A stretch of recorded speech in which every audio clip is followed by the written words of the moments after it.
Nimekuwa nikipata swali kwamba kwa nini homoni ya kiume inapungua. Homoni ya kiume inaweza ikapungua kutokana na mambo haya ninayokueleza.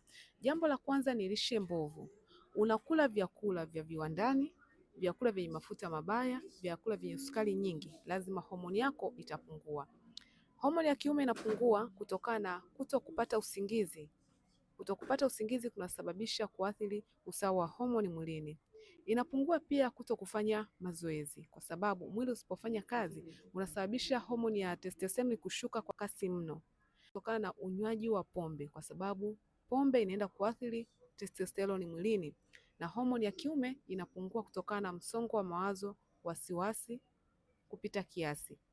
Wasiwasi na msongo wa mawazo unasababisha homoni ya cortisol kutawala, inasababisha kupungua kiwango cha uzalishwaji wa testosterone kwa kiasi kikubwa mno na kusababisha nguvu zako kama mwanaume kupotea. Kwa hiyo ili kuweza kulinda afya yako ya homoni ya testosterone, unatakiwa kufanya haya mambo niliyokueleza kinyume chake, ili kuweza kuhakikisha homoni yako kuwa imara zaidi.